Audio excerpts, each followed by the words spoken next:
Comprendre la notion de race chez Rudolf Steiner. Une vision spirituelle de l'évolution humaine. Le mot race est aujourd'hui chargé d'histoire, de souffrance et de conflits. Il évoque trop souvent les divisions, les hiérarchies, les discriminations. Mais chez Rudolf Steiner, ce mot renvoie à toute autre chose. Pour comprendre ce que Rudolf Steiner entend par race, il faut replacer cette notion dans le contexte de la science spirituelle et de l'évolution telle qu'elle est entendue par cette dernière. En effet, l'homme est un être en devenir, façonné à travers le temps par des forces spirituelles profondes.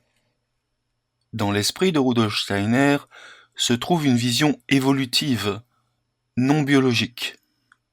Une évolution loin des concepts du darwinisme. Chez Rudolf Steiner, le mot race ne désigne jamais un groupe défini par la biologie, la couleur de peau ou une quelconque génétique. Il s'agit d'un terme ésotérique employé pour désigner des stades de développement de la conscience chez l'être humain. Une race, dans son vocabulaire, est la manifestation extérieure, corporelle, d'un certain état intérieur collectif. Un état vécu par l'humanité à une époque donnée. Les races ne sont que les extériorisations, à un moment donné, des états de conscience intérieurs, nous dit-il. Autrement dit, ce que Rudolf Steiner appelle race correspond davantage à une phase évolutive de l'humanité qu'à une division rigide entre des groupes humains. Il ne faut pas confondre des stades successifs évolutifs et des castes figées. Dans l'évolution humaine, telle que Rudolf Steiner nous l'expose, il parle de races-racines, liées à des grandes époques cosmiques.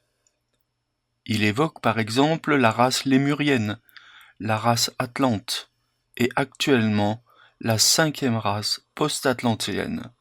Cette 5e race post-atlantéenne à laquelle appartiennent tous les êtres humains présents actuellement sur la planète Terre. Il n'y a donc pas de discrimination. Ces termes désignent des forces de conscience collective et non des appartenances raciales au sens moderne. Ce sont des étapes transitoires, comme l'enfance ou l'adolescence dans une biographie humaine. De même qu'on ne dit pas qu'un adolescent est supérieur à un enfant, Steiner ne hiérarchise pas les races. Il les voit comme des phases du devenir humain, appelées à être dépassées. Le moi individuel marque la fin de l'évolution par les races. Le point central de l'enseignement de Rudolf Steiner est le suivant. L'évolution future ne passe plus par des races, mais par l'individualité. Avec l'apparition du moi conscient, l'être humain se détache progressivement des formes collectives, entre parenthèses, des ethnies, de la culture, de l'héritage biologique, pour devenir un porteur libre de son destin spirituel. Il nous dit, on devra renoncer à la notion de race, car l'évolution future de l'humanité ne tiendra plus compte de la race, mais seulement de l'individualité. Conférence faite le 3 mars 1911. Depuis le mystère du Golgotha, le Christ agit directement dans le moi de chaque être humain, quelles que soient ses origines extérieures ou sa biologie. Il s'agit d'être très prudent face à une lecture faussée et dangereuse, qui caractérise le contresens de notre monde moderne. Les malentendus autour de Rudolf Steiner viennent souvent du fait que certains lecteurs ont appliqué des catégories modernes à des mots anciens.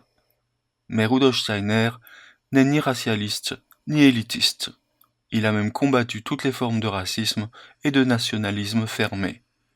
Il a affirmé clairement, 2 points, celui qui croit que l'appartenance raciale peut encore déterminer l'avenir ne comprend rien à l'évolution de l'humanité. Il a également dit que les forces qui cherchent à figer les êtres humains dans leur race ou leur culture sont des forces adverses, lucifériennes ou arimaniennes. des forces qui s'opposent à la liberté du moi. Il s'agit de bien comprendre l'universalité de la science spirituelle. L'anthroposophie n'est pas réservée à un groupe humain, à une époque ou à une culture.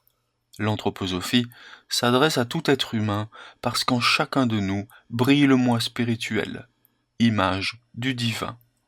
Ce moi n'a pas de race, il a un destin, et ce destin est de s'unir librement au monde spirituel, par la connaissance, l'amour et l'action consciente.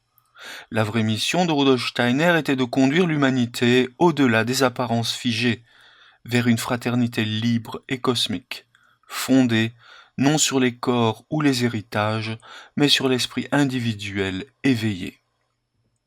Il est important de comprendre que chez Rudolf Steiner, la race n'est ni une valeur ni une identité éternelle. C'est une enveloppe transitoire, un stade dans le long cheminement de l'humanité. Aujourd'hui, ce concept est dépassé. Le vrai lieu de l'évolution se trouve dans le moi, dans le je, dans la conscience que chacun peut éveiller en lui-même, indépendamment de ses origines. Le futur appartient à ceux qui reconnaissent en chaque être humain un frère en devenir, un porteur d'esprit, un constructeur du monde nouveau. La fraternité de demain ne s'écrira pas dans les gènes, mais dans la lumière de notre moi éternel.